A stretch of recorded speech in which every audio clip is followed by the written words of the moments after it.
Salt Lake Police will soon have new policies on the use of force, consent to search, and body cameras. Today, Mayor Erin Mendenhall signed an executive order directing Police Chief Mike Brown to make those reforms. Fox 13's Brian Schnee joins us with a look at how it could change the future of policing in Salt Lake. Brian.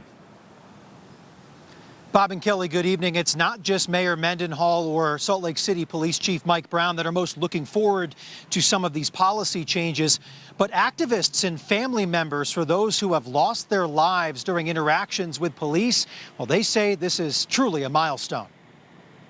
Every state deserves this. We're not going to stop here. This is a battle that we won, and we will win this war. A monumental day for those who have fought tirelessly for change. It means justice for the people who never received justice. Like Gina Thane, aunt of Dylan Taylor, shot and killed by a Salt Lake City police officer nearly 6 years ago. It's been emotional because we've been fighting for this, and we've been wanting people to hear us. Or Heidi Kilbaugh, whose boyfriend James Barker was shot and killed by a police officer in 2015. I want to see a wave of change, a wave of action that will ripple out from Utah and affect the nation. Salt Lake City Mayor Erin Mendenhall signing an executive order directing the police department to adopt 7 new reforms to department policies. Every community deserves law enforcement that serves and protects all of our families. 5 of the 7 policies involve officer use of force. Officers should only use deadly force if death or bodily injury is imminent. Officers must use de-escalation techniques before deadly force. Officers should not use deadly force if a person is self-harming or not a threat to others. Officers should do whatever they can to prevent the use of deadly force by another officer. And finally, the reform requires officers to report any use of force. We would love to see the tires hit the road with the policy. The other 2 policy changes: disciplining an officer who intentionally deactivates or fails to activate a body camera.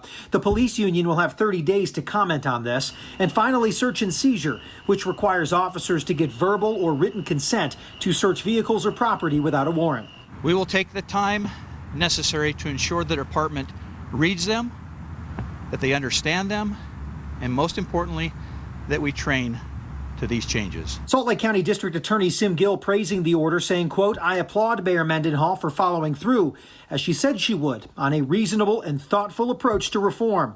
This is a step in the right direction. We can all be hopeful by her courage and leadership." I'm sorry, it will never bring our loved ones back, nor anyone else that has fallen to this, but it might make a difference for somebody else. These policy changes are set to be implemented in the department's handbook by September 5th. Now, if you'd like to check out the executive order that was signed today by the mayor, we have an outline of it on our website, fox13now.com. We're live at the Salt Lake City Police Department tonight. Brian Schnee, Fox 13 News, Utah.